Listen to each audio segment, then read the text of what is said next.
आज के online class में हम लोग बीएड फर्स्ट ईयर के C6 कोड से कुछ प्रश्नों को जो आने वाले एग्जाम्स को लेकर के हैं तो इनको हम लोग रिवीजन कर रहे हैं। तो इसमें आज हम लोग का प्रश्न होगा कि स्त्रियों की शिक्षा का उद्देश्य क्या है।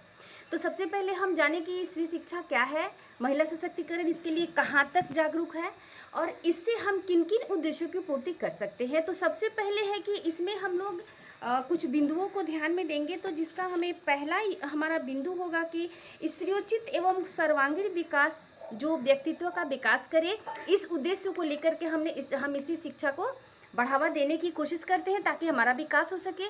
तो इसमें देखते हैं कि भारतवर्ष में स्त्री जाति को अबला से सबला बनाने के लिए उनके शारीरिक, बौद्धिक, मानसिक, आध्यात्मिक, सामाजिक विकास करने के लिए उपयोगी शिक्षा की व्यवस्था की गई और जिसमें जो है स्त्रियोचित खेल कूद, व्यायाम, आसनों की व्यवस्था और विविध बौद्धिक और मानसिक शक्तियों का विकास करने के उद्देश्यों का जो है शिक्षण दिया जाए। क्योंकि उपयुक्त शिक्षा का प्रबंध एकमात्र महिला विद्यालयों में ही संभव है और इसलिए उनका विकास और प्रसार किया जा रहा है।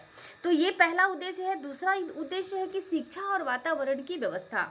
स्त्री का स्त्रीत्व उसकी लज्जा, शीतलता, कौमार्य और विनम्रता परंतु निर्भीकता से निहित हो और यह सब तभी संभव है जब उन्हें स्त्रियोचित कर्तव्यों से परिचित कराया जाए। भारतीय संस्कृति में स्त्रियों की स्थिति महत्वपूर्ण है।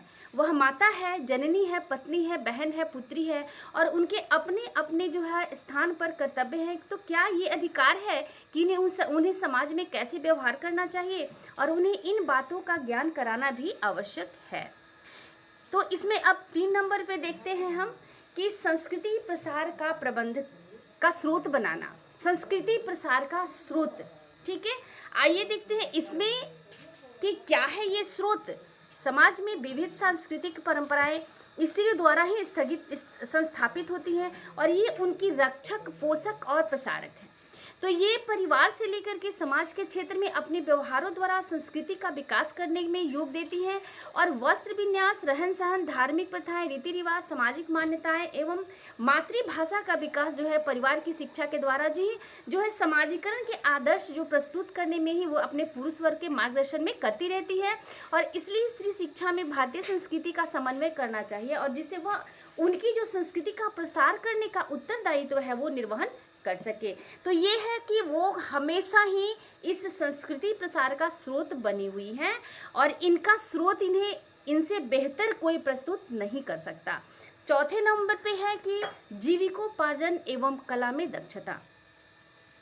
यदि किसी परिवार के कर्तव्यों के निर्वाह की पूर्ति करने के उपरांत स्त्री के पास अवकाश का समय बचता है तो वह उसका सदुपयोग व्यवसायिक एवं जीविकोपार्जन के कार्यों के द्वारा कर सकती है और इस प्रकार की परिवार की आर्थिक स्थिति में भारी योगदान देती है। जब किसी परिवार में के कर्तव्यों के निर्वाह के उपरांत जो है वो पूर्ति करने के उपरांत क्या करती है कि उसका सदुपयोग करने के साथ साथ जो उनके परिवार में जो आर्थिक संकट आती है, आर्थिक परिस्थितियां आती है तो उसमें वो क्या करती हैं कि जीविकोपार्जन का कार्य करती हैं और इस प्रकार स्त्री परिवार की आर्थिक स्थिति में भारी योगदान देने लगती हैं। जब किसी परिवार का मुखिया नहीं रहता तो परिवार के लालन पालन का भार भी इसी स्त्री पे आ जाता है और स्त्री जाति को सशक्त बनाना चाहिए और शिक्षा के क्रम में उनको उपयोगी पाठ्यक्रम का संयोजन करना भी चाहिए, जिससे क्या होगा कि हमारे घर, परिवार और समाज का विकास हो सकता है।